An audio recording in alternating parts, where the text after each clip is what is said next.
ఇంద్రుడు వెంటనే కలశస్థాపనం చేసి అమ్మవారిని ఆ దర్శనం చేసి చెప్పినటువంటి స్తోత్రం భాగవతంలో లేదు, కానీ దేవీ భాగవతంలో ఉంది. దానికి పెద్దలు ఒక మాట చెప్తారు, ఈ స్తోత్రాన్ని తెలిసి కాని తెలియక కాని ఎవరైనా చేస్తే వాడికి ఎంత ఐశ్వర్యం వెళ్ళిపోతుందంటే వాడు భూమండలాన్ని శాసించే చక్రవర్తిత్వానికి వెళ్ళిపోతాడు. తెలిసో తెలియకో చేసిన వాళ్ళే అటువంటి ఐశ్వర్యవంతులు అయ్యారు. పక్కన నారాయణ భక్తితో కలిస్తే భక్తితో కూడిన ఐశ్వర్యం వస్తుంది. సరే, అందుచేత అటువంటి తల్లి ఆవిర్భావాన్ని ఇవాళ మనం అందరం మనస్సులో దర్శనం చేసి తెల్లటి చీర కట్టుకుని పచ్చటి ముఖంతో బంగారు రంగుతో మెరిసిపోతూ నల్లటి జుత్తుతో కబరీబంధం నిండా చెంగల్వ పూలు, ఆ తర్వాత చక్కటి సంపంగి పూలు, మల్లెపూలు, జాజి పూలు అలంకారం చేసుకుని మెడ నిండా హారాలు వేసుకుని ఇలా చేతితో ఐశ్వర్యాన్ని కురిపిస్తూ వరదముద్ర పట్టి మీ కోరికలు తీరుస్తాను సుమా అని అందరికీ అభయం ఇస్తూ 2 పాదములు ఇలా కలిపి పద్మాసనం వేసుకుని అయ్యో బిడ్డలందరూ నా పాదాలు చూడాలనుకుంటున్నారని మన కోసమని అమ్మవారు తన కుడి పాదాన్ని కిందికి చాపి ఆ పచ్చటి పాదం, ఎర్రటి వేళ్ళు, తెల్లటి గోళ్ళు, దానికి అలంకారం చేయబడిన పసుపు, చుట్టూ ఉన్న లత్తుక, అమ్మ పాదాల మీద పూజ చేయబడిన పువ్వులు, ఆ పువ్వులకి శిరస్సు వంచి ఆ పాదపద్మములకు నమస్కరిస్తూ మనం అందరం కలిసి ఒక్కసారి దేవీ భాగవతాంతర్గతమైనటువంటి ఆనాడు ఇంద్రుడు చేసినటువంటి లక్ష్మీ స్తోత్రాన్ని చెప్తాను. అందరూ కూడా పరమ భక్తి శ్రద్ధలతో నమస్కరిస్తూ లక్ష్మీదేవిని ఉద్దేశించి ఆ ప్రార్థనా శ్లోకాన్ని చెప్పండమ్మా. నమః కమలవాసిన్యై నారాయణ్యై నమో నమః కృష్ణప్రియాయై సతతం మహాలక్ష్మీ నమో నమః పద్మపత్రేక్షణాయై చ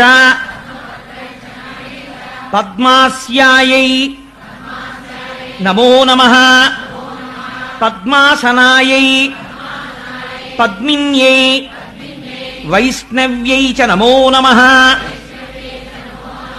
సర్వసంపత్స్వరూపిణ్యై సర్వాధారాయై నమో నమః హరిభక్తి ప్రదాత్రీ చ హర్షదాత్ర్యై నమో నమః కృష్ణవక్షస్థితాయై చ కృష్ణేశాయై నమో నమః చంద్రశోభాస్వరూపాయై రత్నపద్మే చ శోభనే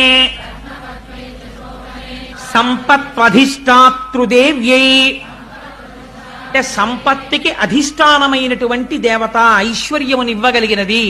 సంపత్ అధిష్టాతృదేవ్యై మహాదేవ్యై నమో నమః నమో బుద్ధిస్వరూపాయై బుద్ధిదాయ్యై నమో నమః యథా మాతస్తనాంధానాం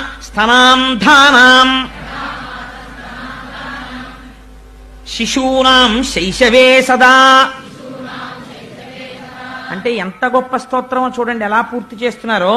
యథా మాతా స్తనాంధానాం శిశూనాం శైశవే సదా, అంటే పిల్లవాడు శిశువుగా ఉన్నప్పుడు ఆ శిశువుగా ఉన్న బిడ్డణ్ణి బ్రతికించగలిగిన శక్తి ప్రపంచమునందు అమ్మ పాలు తప్ప వేరొకటి లేదు.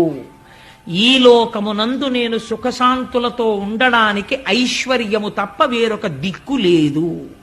అందుకని ఐశ్వర్యము ఉండవలసినదే, ప్రయత్నపూర్వకంగా నిరసించకూడదు, తృప్తి ఉండాలి. అందుకని అమ్మా ఆనాడు బిడ్డడైనందుకు వాత్సల్యముతో అమ్మ పాలిచ్చి బ్రతికించినట్టు సమస్త లోకములకు తల్లివైన నువ్వు కూడా దయతో మాకు ఐశ్వర్యమునిచ్చి కాపాడు.